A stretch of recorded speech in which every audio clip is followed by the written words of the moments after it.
오늘 우리가 읽은 이 성경은요, 참 유명한 내용이라서 우리 때로는 주일학교 때도 가르치기도 합니다. 유명한 잘 알려진 내용이지만 참 해석이 쉽지가 않은 그런 성경이고, 또 해석을 하더라도 도대체 이 시대에 우리가 무엇을 적용할 것인가 하는 것을 찾는 게 참 쉽지가 않습니다. 자, 오늘 우리가 이 말씀 좀 찬찬히 한번 살펴보도록 해요. 자, 바벨론의 느부갓네살 왕이 하루는 꿈을 꿨습니다. 자, 그 어느 날이라는 것이 언제냐면 이스라엘이 남유다가 바벨론에 망해서 백성들이 포로로 끌려와서 바벨론에 살고 있는 그 시대의 어느 날이에요. 꿈을 꿨어요. 자, 그런데 꿈속에서 굉장히 충격적인 꿈을 꿨는데 딱 깨서 보니까 그 꿈이 기억이 안 나요. 자, 여러분 가끔 그럴 때 있잖아요. 굉장한 꿈을 꾼 것 같은데 아침에 일어나서 잠을 깬다 보면 기억이 안 나. 자, 그런데 이 느부갓네살이 이게 보통 꿈이 아닌 것 같은데 기억이 안 나니까 굉장히 번민에 사로잡혔습니다. 그러다가 자기 주위에 있는 지혜자들을 불렀어요. 자, 그 지혜자들이라는 것은 그 당시에 굉장히 다양한 이 지식을 섭렵하면서도 또 신통하고 영험한 그런 사람들로 왕의 주변에서 이제 왕에게 여러 가지 조언을 하는 그런 일종의 책사들이죠. 자, 그 지혜자들을 불러가지고 내가 굉장히 중요한 꿈을 꿨는데 무슨 꿈인지 모르겠다. 너희가 그 꿈이 무슨 꿈인지를 알아내고 그것을 해몽해달라. 이렇게 얘기했어요. 자, 그랬더니 그 지혜자들이 왕이 그 꿈을 얘기하면 저희들이 해몽해 드리겠습니다. 그런데 무슨 꿈을 꾼 거를 저희들이 어떻게 알아내란 말입니까? 다 못하겠다는 거죠. 그러니까 이 왕이 막 화가 나가지고 너희 놈들 다 가짜다. 다 죽이려고 이제 명을 내렸습니다. 자, 그 얘기를 듣는 가운데 그 지혜자 중에 한 사람인 다니엘이 왕을 고정시키고 자기에게 시간을 좀 달라 그랬어요. 자, 하나님으로부터 지혜를 구하는 기도를 위한 시간이죠. 자, 그 기도하는 가운데 하나님의 계시가 임하고 또 하나님의 깨달음이 왔습니다. 자, 그것을 얻어가지고 이제 왕에게 당신이 꾼 꿈이 바로 이것입니다. 그리고 그 꿈의 의미는 이것입니다. 라고 하는 것을 가르쳐 줍니다. 자, 이 느부갓네살 왕이 꾼 꿈이 뭐냐? 그는 꿈속에서 아주 큰 신상을 봤어요. 그런데 그 신상이 아주 특이합니다. 머리는 순금으로 되어 있어요. 그 다음에 가슴과 팔은 은으로 되어 있어요. 그 다음에 배와 넓적다리는 노수로 되어 있어요. 동으로 되어 있어요. 그래서 종아리는 철로 되어 있어요. 쇠로 되어 있어요. 그리고 발은 쇠와 진흙이 섞여 있어요. 자, 이런 신상인데 갑자기 손으로 만들지 않은 돌, 뜨인 돌이라고 하는데 산에서 뜨인 돌이 날라와 가지고 이 신상의 발을 탁 쳤습니다. 자, 그러니까 이 신상이 무너지는데 머리 끝부터 발끝까지 전부 무너져 가지고 겨처럼 돼 가루가 돼 가지고 바람에 확 날려갔어요. 사라졌어요.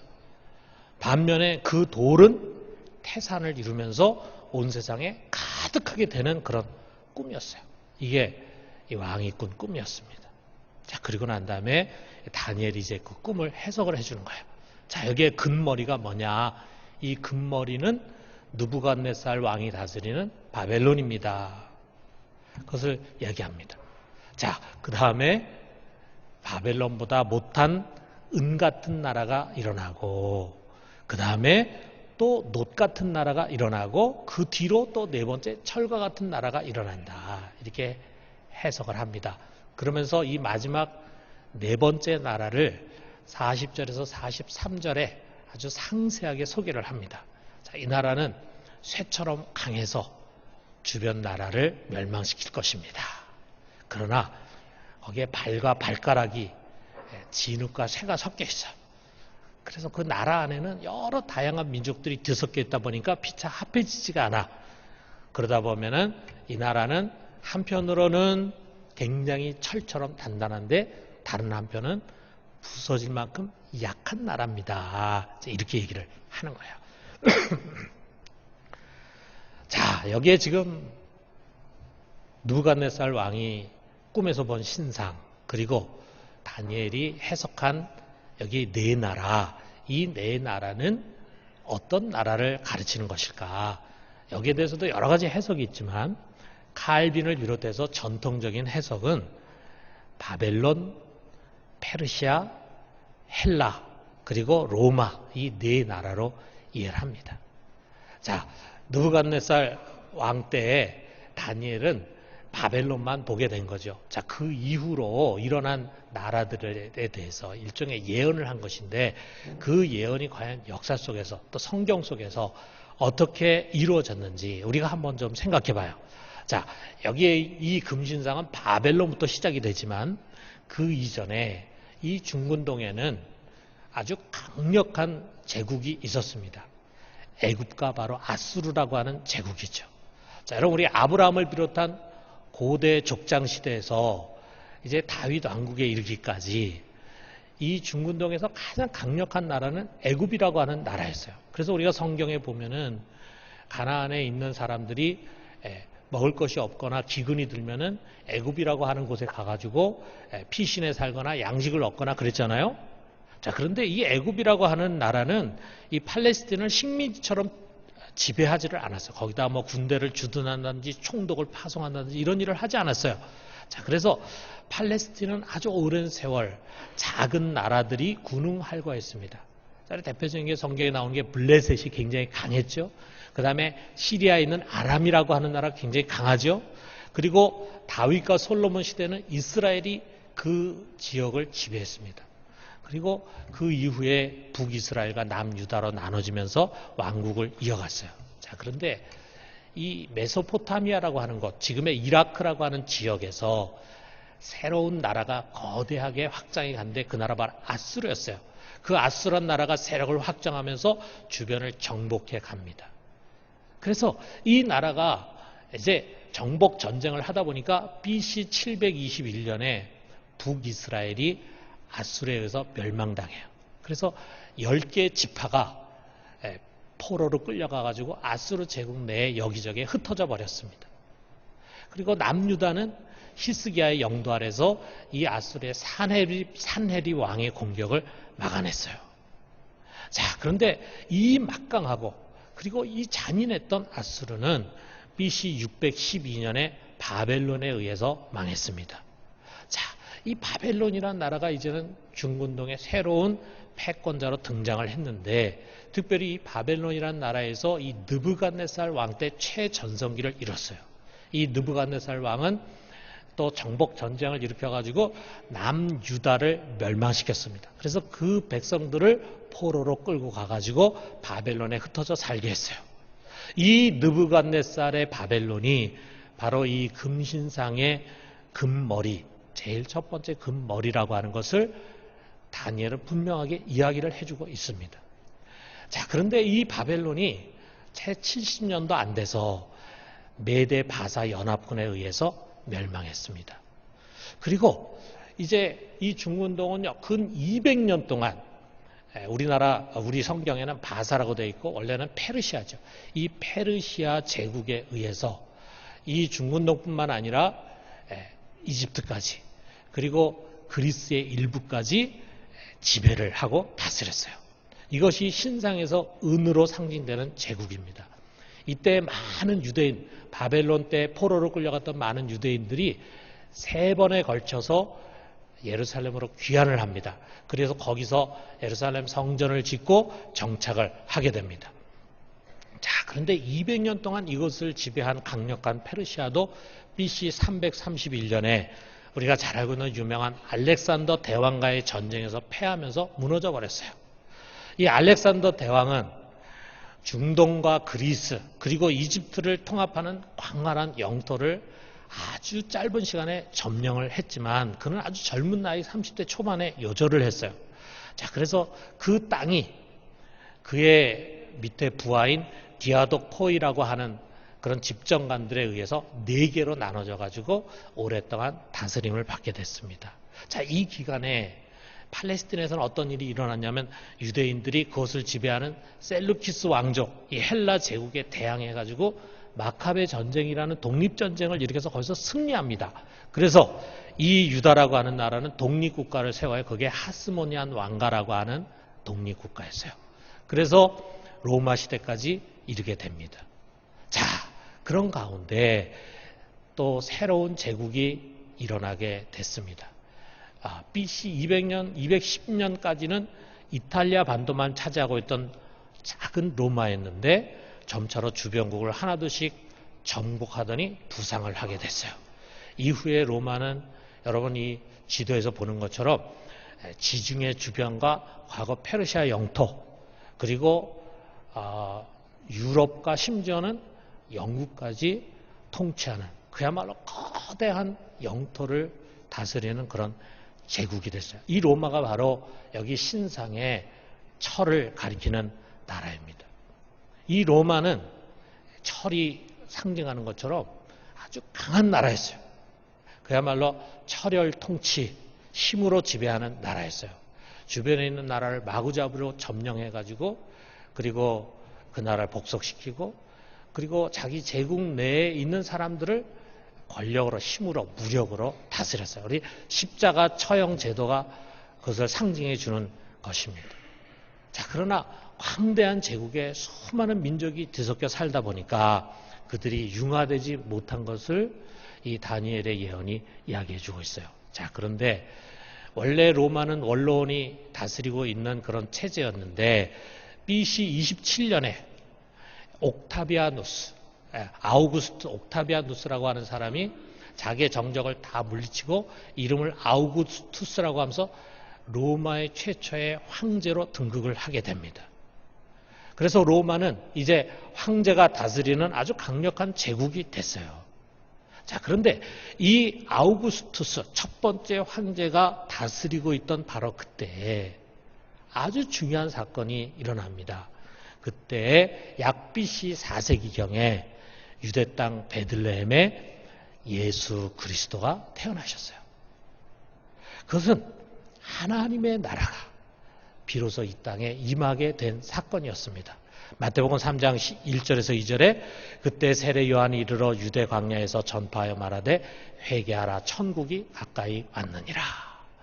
예수 그리스도가 태어난 것은 하나님의 나라가 이 땅에 임한 사건입니다. 자, 수많은 제국들이 흥망성쇠를 반복하는 가운데 드디어 하늘의 하나님이 이 땅에 그의 나라를 세우신 것입니다. 여기 44절에 보니까 이 여러 왕들의 시대에 하늘의 하나님이 한 나라를 세우시리니 이것은 영원히 망하지도 아니할 것이요 그 국권이 다른 백성에게로 돌아가지도 아니할 것이요 도리어 이 모든 나라를 쳐서 멸망시키고 영원히 설 것이라. 그 나라가 이제 드디어 시작이 된 것입니다. 그 나라는 기독교화된 로마 제국이나 또는 중세 유럽이 아니었어요. 혹간 그것이라고 생각하고 착각하는 사람도 있었습니다. 또는 기독교가 왕성하게 일어난 미국도 아니고 심지어는 우리 한국을 가리키는 것도 아니었어요. 그 하나님의 나라는 세상 국가와는 전혀 다른 나라입니다. 여기에 신상에 나오는 국가들처럼 흥하다가 망해가지고 국권을 빼앗기는 그런 일도 없는 영원한 나라라고 소개하고 있어요. 그뿐 아닙니다. 돌이 날아와 가지고 그 신상을 겨처럼 부서뜨리고 그리고 바람에 날아가게 하는 것처럼 이 세상 나라는 이 땅에 임한 하나님 나라 앞에서 멸망하게 될 것입니다. 그런 뒤에 그 돌은 대산을 이루듯이 하나님 나라가 온 땅을 지배하는 그날이 반드시 오게 될 것을 이 신상 사건은 그리고 다니엘의 예언은 우리들 가르쳐주고 있습니다. 자, 이 말씀 속에서 우리가 몇 가지 중요한 메시지 좀 돌아봐요. 첫째로는 뭐냐면 세상 나라는 끊임없이 흥망성쇠한다라고 하는 사실이에요. 여러분, 여기에 지금 등장하는 제국의 역사는요 거의 1000년에 이르는 세계 역사입니다. 이것을 우리가 단 몇 분으로 이야기하려는 것 자체가 어불성설이죠. 자, 그런데 하나님은 이 거대한 제국 1000년에 이르는 이 세계 역사를 신상으로 요약 비유해가지고 무엇인가를 우리에게 가르쳐 주려고 하십니다. 자, 그게 뭔가? 여러분, 한 나라가 일어서고 망한다는 것이 얼마나 큰 일입니까? 더더구나 그 나라에 속해 있는 백성들에게는요, 정말 끔찍한 일이죠. 자, 우리도 지난 100년 동안에 나라의 흥망성쇠가 무엇인가, 어떤 것인가 하는 것을 처절히 경험했어요. 1910년 8월 29일, 우리 병술 국칠이라고 부르죠. 그날 500년의 조선은 망했습니다. 우리나라는 주권을 빼앗겼어요. 그리고 36년 동안 우리는 일본의 식민지 통치를 받아야 했어요. 그리고 36년이 지난 뒤 같은 달 15일에 광복절, 우린 그 잃었던 나라를 되찾았습니다. 그래서 우리에게 정말 어마어마한 사건이었죠. 나라를 잃었을 때 모두가 불행했고, 나라를 다시 되찾았을 때 모두가 기뻐했습니다. 자, 그런데 우리는 그야말로 변방의 작은 나라 아닙니까? 그런데 변방의 작은 나라가 아니라 거대한 제국의 흥망성쇠라는 것이 얼마나 큰 일입니까? 그런데 그러한 제국의 흥망성쇠가 이 세상 속에서 수없이 반복이 됐습니다.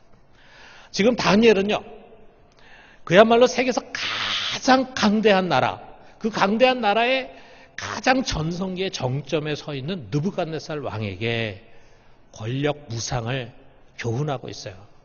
지금 바벨론은 세계 최강의 나라일지 모르지만 그 권세는 영원하지 않다 이거죠.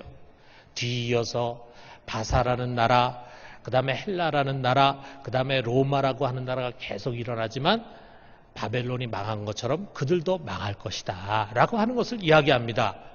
마지막에 이 로마라고 하는 나라는요, 너무 막강하고, 그래서 이 로마는 결코 망하지 않을 것 같았어요. 그런데 우리가 잘 아는 것처럼 5세기에 그들은 변방의 게르만족에 의해서 망하고 말았습니다. 이들만 망한 것이 아닙니다. 그 이후에 일어났던 수많은 제국들도 마찬가지입니다.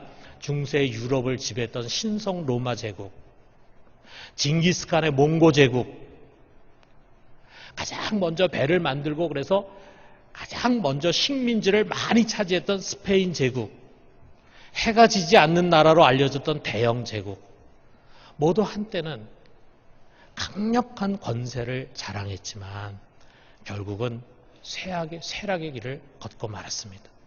1차 세계대전 이후에 세계를 지배해온 미국도 마찬가지예요. 100년이라는 세월이 지나가면서 여기저기 몰락의 징조들이 서서히 보이고 있습니다. 노벨 경제학 수상자이면서 우리 미국인인 폴 크루그먼 교수가 얼마 전에 뉴욕타임즈에 기고한 글에서 보면 우리가 그것을 요약하면 이런 내용을 얘기합니다.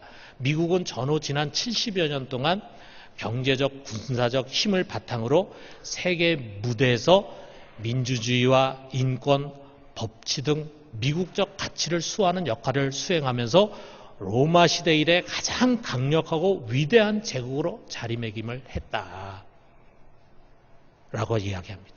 그런데 트럼프 대통령이 이 같은 미국의 가치를 한꺼번에 내팽개치면서 일개 불량 국가로 전락하고 있다라고 하는 것입니다. 트럼프가 원인이다 그러지만 제가 생각할 때는 트럼프 때문만이 아닙니다. 이미 세계 경찰 국가로서 유지하기에 미국 경제가 이제 힘에 붙일 만큼 쇠락해 버렸어요.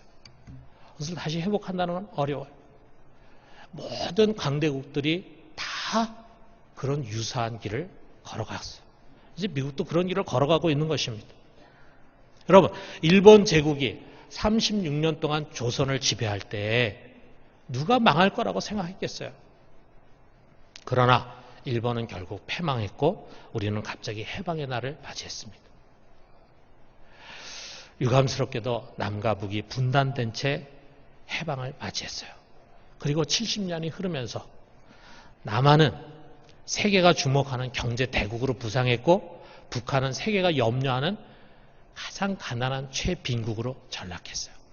같은 민족이었는데, 같은 언어를 하고, 같은 생각을 가지고, 같은 전통을 가지고 있었는데 70년의 세월 속에서 이처럼 극과 극이 되는 일이 벌어졌어요. 자, 이 모든 것이 사람의 계산대로 다 된 것이 아닙니다. 과연 미래의 한반도는 어떻게 될까? 어떤 일이 일어나게 될까? 어떤 방향으로 가게 될까? 그 어느 누구도 예측하기 어려운 그런 곳이 바로 이 한반도라고 이야기하고 있습니다. 자, 이 신상 이야기는 당시에 절망 중에서 포로 생활을 하던 유대인들과 우리 시대에 살아가고 있는 그리스도인들에게 하나님의 눈으로 역사의 흐름을 볼 것을 요구합니다. 이 세상 나라는 다 지나가는 것이라 이거죠. 다 지나가는 것이라 이거죠. 영원한 권세가 없다 이거죠. 흥하고 망하고 성하고 쇠하는 것입니다. 그러므로 이 세상을 살아가는 우리 그리스도인들은 현실 정치에 너무 기대지도 말고 너무 실망하지도 말아야 합니다. 너무 무관심해서도 안 되지만 너무 밀착하지도 말아야 합니다. 여러분, 우리 하나님 나라 백성들은 세상 나라에 좀 거리를 두고 관조하는 자세가 필요합니다.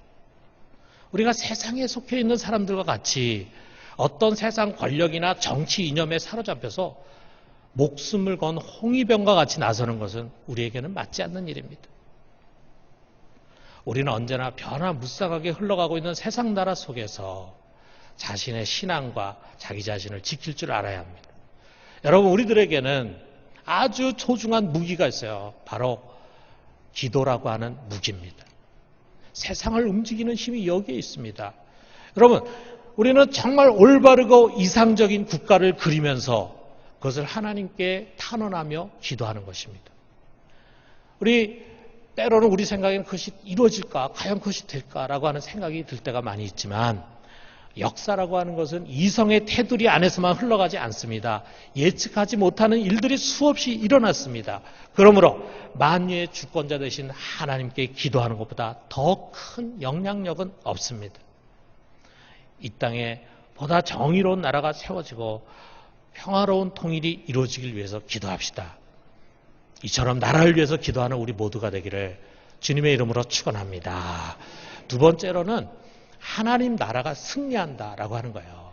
여러분, 2000년 전에 주님의 나라가 이 땅에 임했어요. 엄청난 일입니다. 놀라운 일입니다. 예수님은 그 하나님 나라를 여러 가지 비유를 가지고 설명했는데 특별히 겨자씨 비유를 여러분 기억하실 거예요. 겨자씨는 이 세상에 있는 씨 중에서 가장 작은 것인데 그것을 심은 다음에 그것이 쑥쑥쑥쑥 자라더니 다른 모든 풀보다도 크게 자란다는 거죠. 그래서 그 가지를 펴게 되면은 그 큰 가지에 심지어는 새들이 날아와 가지고 깃을 들인다. 이게 바로 하나님의 나라다라고 설명하셨습니다. 그 의미가 무엇입니까? 하나님의 나라는 계속 자라난다는 거죠. 예루살렘에서 시작된 작은 교회 공동체가 2000년이 지난 다음에 우리가 보니까 이렇게 커졌어요. 어떻게 이렇게 커질 수 있었는가? 우리는 그 과정을 일일이 다 설명할 수가 없습니다. 다 알지 못합니다.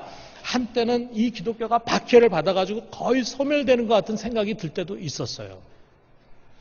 한때는 교회가 그렇게도 왕성하게 번성하던 소아시아가 이슬람에 의해서 침공을 받고 교회가 다 문을 닫고 그리고 점령되는 때가 있었어요. 자, 그런데 하나님의 나라는 멈추지 않습니다. 계속해서 발전해 왔습니다. 마치 예수님의 비유 중에 하나님 나라 비유 중에 그런 게 있잖아요. 씨를 뿌리고 난 다음에 밤낮 자고 깨고 하는 사이에 그것이 이렇게 자랐다. 그래서 추수할 때가 됐다. 자, 농부가 씨를 뿌리지만 도대체 이게 어떻게 자라는지 우리는 모릅니다. 그런데 그게 자라더라 이거죠. 그런 것처럼 하나님 나라는 우리의 이성과 생각과 판단을 뛰어넘어서 자란다는 거예요. 여러분, 그 나라는 영원한 나라입니다. 그 권세는 이 땅에 있는 세상 나라처럼 한때는 흥하다가 사라지는 그런 나라가 아니라 쇠락하지 않고 계속해서 자라는 나라입니다. 어느 누구도 그 나라에 도전할 수가 없어요. 모든 세상 나라 위에 이 하나님 나라가 있습니다. 이 나라가 여러분과 제가 목숨을 걸고 헌신해야 할 나라입니다. 예수 그리스도께서 다시 오시는 재림의 날에 이 하나님의 나라만 굳게 서게 될 것입니다.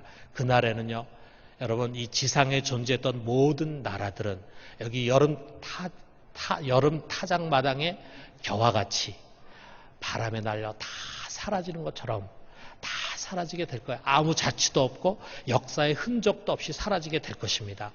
새 하늘과 새 땅으로 완전히 성량된 세계 속에서는 오직 하나님만이 통치하시는 하나님 나라로 가득 차게 될 것입니다.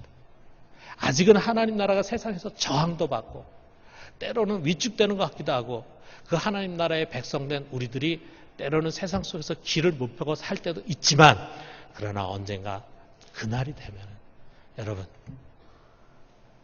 우리의 하나님 나라가 온 세상에 가득 차게 될 것입니다. 그날에 그 나라에 속한 자들은 영광을 누리게 될 것입니다. 그 나라의 소망을 두고 헌신한 이들은 더 큰 영광의 면류관을 얻게 될 것입니다. 그러므로 성도 여러분, 우리가 2000년 전에 수많은 제국들 가운데 이 땅에 임한 그 나라에 주목합시다. 우리는 그 하나님 나라의 시민권을 둔 백성입니다. 그 나라가 임하기를 기도합시다. 그 나라가 임하기를 위해서 헌신합시다. 그 나라가 성장하고 확장하기를 위해서 기꺼이 헌신합시다. 그 나라가 완성될 그날을 갈망하면서 우리 주님께서 다시 오시기를 간절히 기다립시다. 그 하나님 나라에서 헌신하는 우리 모두가 되기를 주님의 이름으로 축원합니다. 마지막 세 번째로는요, 세상 국가는 교회의 도움을 받아야 한다. 자, 여러분 여기 다니엘이 이 느부갓네살 왕 앞에서 그는 느부갓네살 왕으로부터 임명을 받은 지혜자에 불과해요. 그런데 그가 느부갓네살 왕을 이렇게 가르칩니다. 37절 38절 보니까 왕이여, 왕은 여러 왕들 중에 왕이시라. 하늘의 하나님이 나라와 권세와 능력과 영광을 왕에게 주셨고 사람들과 들짐승과 공중의 새들 어느 곳에 있는 것을 막론하고 그것들을 왕의 손에 넘기사 다 다스리게 하셨으니 왕은 곧 그 금의 머리니이다. 여러분 이게 얼마나 소중한 지식입니까? 느부갓네살은 하나님 모릅니다. 하나님 믿지 않습니다. 그런데 그에게 다니엘이 일깨워져요. 당신이 가진 그 권력과 그 능력, 통치력, 그거 당신이 만든 거 아니다. 그거 하나님 당신에게 주신 것이다. 하나님이 사람들도 주고 영토도 주고 이 자연 만물 하나님의 창조 세계를 줘서 그것을 다스리도록 하신 것이다. 하나님의 절대 주권을 왕 앞에서 가르치는 거예요. 여러분 세상 국가를 세우고 그 권세를 허락하신 이는 누구입니까? 우리 하나님 아버지십니다. 국가는 하나님과 무관한 것이 아닙니다. 물론 일시적인 것이죠. 그렇지만 이 세상을 유지하는 하나님의 소중한 기관입니다. 자, 그런데 그가 허락한 이 국가를 자, 이 신상 사건에서처럼 망하게 하시는 이유가 무엇인가? 바벨론도 망하게 하고 바사도 망하게 하고 헬라도 망하게 하고 로마도 망하게 한 이유가 무엇인가? 자, 칼빈이 그 이유를 이렇게 해석을 해요. 그 나라들이 불의하게 통치하고 하나님을 대적했기 때문이다. 그래서 하나님 망하게 하신 것이다. 그렇게 말합니다. 하나님이 그 나라를 세우고 통치하를 세우는 그 뜻에 합당하지 않게 불의하게 통치했기 때문이고 하나님 대적했기 때문이라 이거죠. 자, 그렇기 때문에 교회를 위한, 국가를 위한 교회의 책임과 역할이 여기에 있습니다. 국가로 하여금 자기를 세운 그 하나님의 뜻에 합당하게 통치하도록 도와줘야 돼요. 그 하나님의 뜻을 깨닫도록 해줘야 합니다. 그들을 국가로 세운 하나님, 주권을 주신 그 하나님 무엇을 원하는가를 가르쳐줘야 돼요.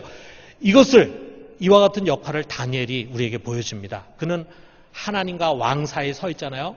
왕은 하나님의 말씀을 깨달을 수가 없습니다. 그런데 그것을 다니엘이 하나님의 지혜로 깨닫고 그리고 그것이 무엇인가를 왕에게 자세히 가르쳐줍니다. 국가에 대한 하나님의 뜻이죠. 이게 소중한 교회의 역할이라 이거죠. 훗날에 느부갓네살 이 왕의 아들이 벨사살 왕인데 이 왕은 느부갓네살보다 훨씬 더 형편없는 왕이었어요. 그 앞에 부르심을 받아갔을 때 다니엘은 조금 더 가감하지 않고 그 왕의 죄를 책망하고 하나님의 심판에 대한 경고를 가감없이 선포합니다. 여러분 이것이 바로 교회의 역할이에요. 교회는 하나님과 국가 사이에서 하나님의 말씀 속에 담긴 바 국가가 가야 할 정의롭고 공의로운 길과 책무를 알려줄 책임이 있습니다. 그러나 증오를 담고 무례한 언행, 대적하는 태도로서가 아닙니다. 사랑과 겸손의 태도를 가지고 때로는 가르쳐주고 때로는 비판하고 때로는 책망하는 것입니다. 이것이 바로 이 시대를 살아가는 그리스도인들의 예언자적인 사명입니다. 우리 모두가 그런 사명을 잘 감당할 수 있게 되기를 주님의 이름으로 축원합니다.